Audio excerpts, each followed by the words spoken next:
Welcome to বায়েন্ট academy NEET achievers talk show. আজ আমাদের সাথে আছে ঋষিক ঘোষ। ঋষিক ক্লাস 12-এর স্টুডেন্টস অ্যান্ড এবছর নিটে এসেছে ঋষিকের 551। তো ঋষিক, তুই ফার্স্ট বল, যেটা তোর কাছে জানতে চাইছি, তুই তো ক্লাস 12-এর স্টুডেন্টস, তুই রানিং ইয়ারে নিট কোয়ালিফাই করেছিস। তো ম্যাক্সিমাম স্টুডেন্ট যে জিনিসটা বলে যে বোর্ড আর নিট দুটোকে একসাথে ব্যালেন্স করা যায় না, তুই বল কি করে তুই ব্যালেন্স করলি? নিট আর বোর্ডসের দেখতে গেলে সিলেবাস সেম, যেহেতু আমি সিবিএসই বোর্ড থেকে ছিলাম, আমার পাঠ্য বই এনসিইআরটিরই ছিল এবং ওরকম আলাদা করে বোর্ডসের জন্য আমি কখনোই টাইম দিইনি। আমি যাই চ্যাপ্টার পড়ি, যেই সাবজেক্টেরই পড়ি, আমি কনসেপ্টটা ঠিকভাবে বোঝার চেষ্টা করেছিলাম। এবার এক্সামের আগে 2-3 দিন ফিজিক্সের ডেরিভেশন বা বায়োলজির ডায়াগ্রাম প্র্যাকটিস করেছিলাম, তাতেই হয়ে গেছিলো।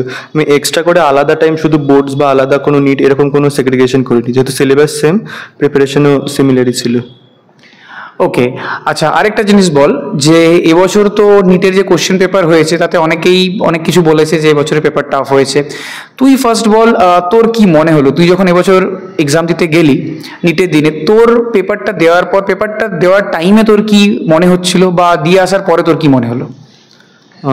আমি লাস্ট 2 বছর ধরে অনেক মক টেস্টই দিয়েছি এবং সেই মক টেস্টে একই টাইপের মানে একটা ফিক্সড স্কোর এসে, মানে একটা কনসিস্টেন্ট স্কোর এসে গেছিলো এবং এক্সপেকটেশনটা হাই ছিল যে পরীক্ষার হলে এর চেয়ে আরও ভালো করে আসবে। একটা হাই এক্সপেকটেশন অলরেডি সেট হয়ে গেছিলো মনে, কিন্তু পেপারটার লেভেল যে হঠাৎ করে মানে আনপ্রেডিক্টেবলি এতটা কঠিন এসে যায়। আমি ফেস করেছি প্রবলেম ফিজিক্সে, হঠাৎ করে এত ডিফিকাল্ট হয়ে যেতে, মানে হঠাৎ আমার যে এক্সপেকটেশন ছিল তার অনুযায়ী অনেকটাই কম যখন আসছে, তখন একটু টেনশন, পরীক্ষার হলে একটু হ্যাম্পার হয়েছে। বাট স্টিল বায়েন্ট একাডেমি টেস্ট সিরিজেও কিন্তু খুবই ভালো ফিজিক্সে চ্যালেঞ্জিং কোয়েশ্চেন থাকতো, ওইখানেও স্কোর করা একটু টাফ হতো নর্মাল অন্য কোনো মক টেস্টের তুলনায়।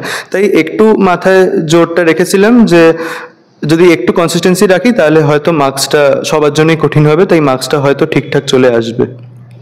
ওকে, তাহলে তুই তাহলে কি বলবি যারা নেক্সট ইয়ার নিট দেবে, 2026 ইয়ারে নিট দেবে, তাদের জন্য তোর কি কি সাজেশন?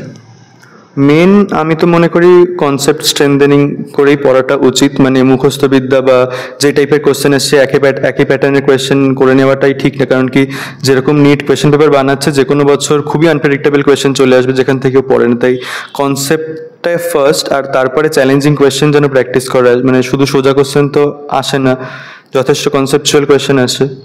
আর আরেকটা জিনিস যেন ঘাবড়ে না, যে পরীক্ষার হলে অনেকে প্যানিক করে, আমিও একটুখানি করেছিলাম। একটু মানে একটু কনসিস্টেন্ট আর একটু মানে কনফিডেন্ট থাকলে আশা করি ভালোই হবে। ওকে, আর বাকি লাস্ট একটু বল আমাদের বায়েন্ট একাডেমিতে তোর, যদি তোকে 3টে পয়েন্ট বলতে বলি, 3টে দিক বল যেটা তোকে হেল্প করেছে বায়েন্ট একাডেমির। একটা তো পড়ানোর স্টাইল আমার পছন্দ হয়েছিল খুবই, মানে যেমনভাবে বায়োলজি স্যার পড়াতেন বা কেমিস্ট্রি স্যারের ইনঅর্গ্যানিকের আমার ওই ফসফরাসের অ্যাসিড মনে রাখতে প্রবলেম হতো, সেই সময় স্যার হেল্প করেছিলেন, মনে রাখার ট্রিক বলেছিলেন। এবং আর একটা পয়েন্ট যেটা আমার সবচেয়ে ভালো লেগেছিল সেটা হচ্ছে রেগুলার টেস্ট নেওয়া হতো, এবং শুধু রেগুলার টেস্টই নয়, সেই টেস্টের কোয়েশ্চেনের লেভেল কিন্তু খুবই ভালো হতো।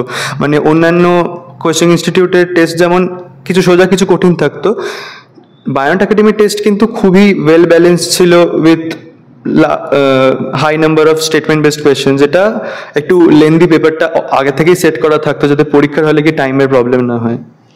ওকে, তো এই ছিল আমাদের একটা ছোট্ট পডকাস্ট। Thank you all.